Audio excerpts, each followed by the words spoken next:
A little after 6 o'clock last night, Linda Pizzuti-Henry on Instagram posting this picture of the baseball ops team after an intense 72 hours with few sellers and a lot of buyers. Chief Baseball Officer Craig Breslow leading that group, and he joins us now. I like that picture because it's a good reminder. You get the credit or the blame if it goes good or bad, but it is such a teamwork. Tell me a little about how that group came together. You made 3 pretty big deals yesterday, and it takes a team to get that done. Absolutely, and the picture that you had, it had probably a quarter of the people that actually contributed to the deadline, and the work starts weeks, sometimes months in advance, and this season maybe in particular because our trajectory changed so much about a month and a half ago. But a lot of people doing a lot of work. Harrison Slutsky leading the pro department, making sure that we are unbelievably comfortable and familiar with players on other teams and players on our own team. Right? We have to understand how to value not just the trade targets that are out there, but also how we value our own guys. It was clearly a seller's market because there were very few sellers, right? So many people are in this thing, and you gave up some significant prospect capital to do what you accomplished yesterday. Was that the goal going in, that, even though this is going to be painful, even though the prices might be high because it is a seller's market, we're going to do our best to land something that helps this team? Yeah, I think it's always helpful to zoom out a little bit and ask why you take these jobs and why you get involved in sports. And that's to give yourself a chance and to give the players and the fans a chance to win a championship. And based on the work that the players had done over the last several months and Trace and the staff, we put ourselves in a position where trying to upgrade the team was very clearly the objective as we approached the deadline. And there were a handful of ways that we identified we might be able to do that. And we tried to target players very specifically and make the best decisions that we could in acquiring them. You said after the Curtis Mead deal that you've kind of learned that the goal isn't always to win the trade. The goal is to do what you can do to improve your team. Mm-hmm. Is that something you've learned over 3 years? Is that something, we all want to win everything we do, right? But Sure. At the end of the day, some days you got to give up maybe a little more than you think in a deal if it's the guy you want.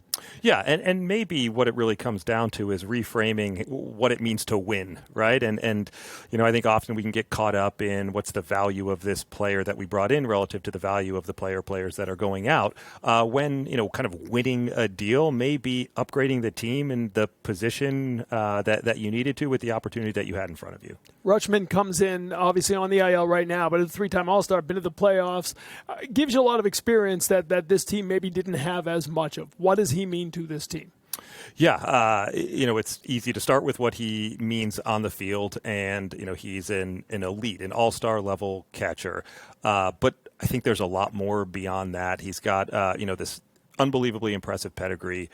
He's accomplished a ton, but when you're bringing in a catcher into an environment where pitching and defense is kind of a core identity of the team, you have to be mindful of making sure you don't disrupt things that are working. And so we did a ton of work on trying to understand who Adley is as a person, and without question, at every call, we heard about what a great teammate he is, what a great leader he is. And I've had a handful of conversations with him, but watching the way that he enters a room, it's very, very clear to see that.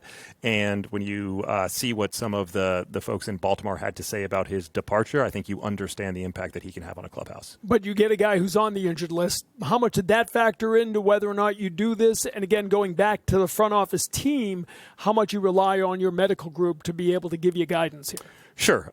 Sometimes kind of going through the medical process is it's kind of cursory, and it's a box that you have to check when you're talking about both a trade with this amount of talent going in and out, and also a trade where one of the players is on the IL. You have to lean on the medical staff, and you have to trust the expertise of our athletic trainers, of our doctors, to get the best advice that we possibly can, and then ultimately you have to make a call. All right, another deal he made yesterday, Eric Miller coming in. You joked with you. People say you have a type. You like these 6'5" dudes. Yeah. Guys like it, but obviously right. His StatCast page lights up red. He's having a heck of a season. Yeah, he is. Huge stuff out of the pen from the left side. We felt like that was an opportunity for us. And then also, we did not add a starting pitcher. We are mindful of the workloads that we're placing on guys like Jake Bennett and Peyton Tolley. And another way to address that is to build a pen that Trace and Bales and the staff have a ton of confidence in, so that you don't feel like you have to push Jake Bennett for an extra inning or Peyton Tolley for an extra inning, and you can start to recover some of that workload that way. And so we feel like we've got a guy who can slot in with with Chappie and Witt and Slayton and Guerrero and Weissert and Giovanni and others. And give us just another option in the back end in a way that can maybe divide the workload in a way that allows us to keep everybody healthy and sharp. He's also been an opener. Does that allow you to maybe use that with Bayo? Yeah, we'll see. And getting Bayo back into the mix with the bulk length, we've seen how effective that can be. He's kept us in games. He's helped us win games, and so we'll try to be creative here in finding the right ways to give our rotation some extra rest. You move Marcelo Mayer in that deal. How would you summarize his time in Boston? Sure. I think Marcelo is an incredibly talented player and a phenomenal human.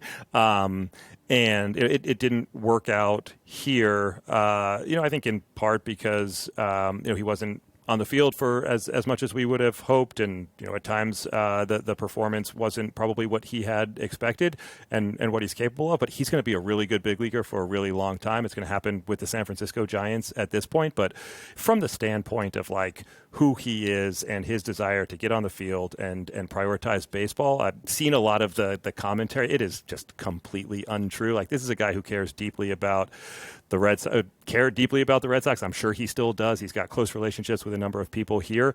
And he's a really good player who's going to, like I said, have a successful career. The Eli White one caught a lot of people by surprise. You didn't really, I don't know if you went out looking for an outfield. You have outfield depth, but what was it about him that you said that he can help our team? We think it's a pretty unique profile and one that fits this athletic identity of the team. He is an elite defender. He can run the bases. He's got great speed, and he gives a really high quality at bat. And when we think about another way to make sure that we try to stay as fresh and healthy as possible, Ceddanne has logged a lot of innings this season. Willie has played almost every day, and so Eli gives us a chance to give those guys some rest. And he can play elite defense at all three outfield positions. He's also logged plenty of innings in the infield, so I think that versatility really helps Trace. All right, 3 years on the job, 3 of these trade deadlines. How much different are you from the beginning? And would you have had the confidence to have a day like you had yesterday in year one? Like, how much have you grown in the job, and how much did that guide you through the things you did, the things you didn't do, and how the day went yesterday? Sure. I'd like to think that all of these experiences help me grow and position me for more success the next time I'm faced with the decisions or the challenges that one faces in this role, and particularly at the deadline where time is a real constraint. And so our processes have evolved. We've done a lot more work kind of leading up to the deadline to position us to make decisions when we have to. And yeah, I've learned that operating with conviction is helpful. And it's an important part of the decision-making process, because you don't have infinite time to deliberate over the decisions. You have to kind of be confident in the position that you're taking, and you have to execute. And, I think the most important piece of the deadline is to evaluate the circumstances that the team has put you in. And when you have a team that's playing as well as we have and that has grown together and believes in themselves, they and the fan base deserve to be rewarded for that. All right, the only disappointing thing about that picture, the guy should have been tarps off. I mean, you should have had like some kind of celebration. Maybe not. I don't know. There's some level of appropriateness. Yeah, that's fair. That's fair. Congratulations on a day that made it a lot of fun for a lot of us who follow this. So good luck here over the last couple months. Thank you. All right, Craig Breslow with us.